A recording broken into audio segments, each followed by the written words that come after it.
পড়তে পড়তে গায়েবী সাহায্য পাবেন।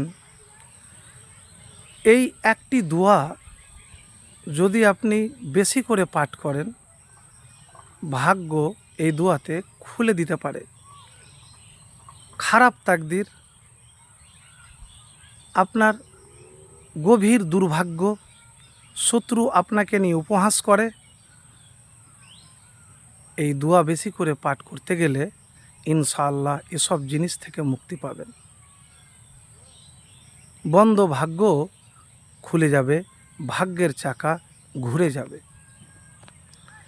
কোন আমলের কথা বলবো দেখেন, আমি প্রত্যেকটা ভিডিওতে কিন্তু যে কথাগুলি বলি হাদিস থেকে বলি, অবাস্তব কথা বলি না। যদি ভালো লাগে তো অবশ্যই আপনি কমেন্ট করবেন, শেয়ার করবেন, জানতে চাইবেন এবং পাশে থাকবেন। কেন একটা ভিডিও তৈরি করতে অনেক কষ্ট হয়, তা আপনাদের একটু সহযোগিতা পেলে ইনশাআল্লাহ এগিয়ে যাবে বা মানুষ আরও সত্য জিনিসটা পাবে। তো এতটুকুন ভাই। তো আমি যে দোয়ার কথা বলবো এটি বুখারী শরীফের হাদিস। কোন দোয়া? আল্লাহুম্মা ইন্নী আউযুবিকা মিন জাহদিল বালাই ওয়া দারাকিস সাকাই ওয়া সুইল কাজাই ওয়া সামাতাতিল আদাই। অর্থ হচ্ছে, হে আল্লাহ, আমি আশ্রয় নিচ্ছি আপনার কাছে কি থেকে? কষ্টদায়ক বিপদ, গভীর দুর্ভাগ্য, খারাপ তাকদির এবং শত্রুদের উপহাস থেকে। তো দেখেন, বিপদ তো সবই কষ্টদায়ক হয়, কিন্তু এমন এমন বিপদ জীবনে আসে যে অনেক কষ্টদায়ক। তো সেই কষ্টদায়ক বিপদ থেকে মুক্তি পাওয়ার জন্য আল্লাহ সুবহানাহু ওয়া তাআলার কাছে এই দোয়াটি বেশি করে পাঠ করবেন আর দুরূদ শরীফ পাঠ করবেন। দেখেন, গভীর দুর্ভাগ্য, আপনি মনে করছেন যে আমার দুর্ভাগ্য, খুব অসহায় আছেন, নিরাশ হয়ে গিয়েছেন, তো ভাই কখনো হতাশ নিরাশ হবেন না। একটি কথা মনে রাখবেন, আপনি দোয়া করুন। কেন জানেন?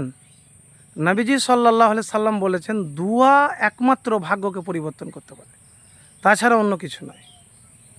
তো দোয়া আপনি কিভাবে করবেন? পবিত্র অবস্থায় করবেন, পবিত্র হয়ে, পবিত্র হৃদয় নিয়ে, পবিত্র মন নিয়ে, গুনাহ থেকে পবিত্র হয়ে, হারাম ইনকাম, হারাম উপার্জন থেকে, হারাম কথাবার্তা থেকে আপনাকে পবিত্র হতে হবে। না হলে কিন্তু হবে না ভাই। অনেকেই কমেন্ট করেন যে দোয়া তো করি কিন্তু আমার ভাগ্য যে খুলে না, আমার যে ভাগ্য পরিবর্তন হয় না, আমার নসিবই খারাপ। তো কখনো ভাগ্যকে গালি দিবেন না, নসিবকে খারাপ বলবেন না, আপনি দোয়া করুন। আর একটি আমলের যে কথা বলবো সেটি গোপন আমল, সেটি হলো হাত উঠিয়ে দোয়া করুন। দেখবেন আপনার হাত উঠিয়ে দোয়া যখন করবেন, ইনশাআল্লাহ আপনার ভাগ্য পরিবর্তন হয়ে যাবে। এবারে বলবেন আমি তো হাত উঠিয়ে দোয়া করি। দেখেন, 1 বছর, 2 বছর, 10 বছর করেই যান, হতাশ হবেন না। পেলেও চান, না পেলেও চান, কান্না করে চান, মন থেকে চান, চাইতেই থাকুন। তিনি আল্লাহ, তিনি রব, তিনি আপনাকে দিবেন।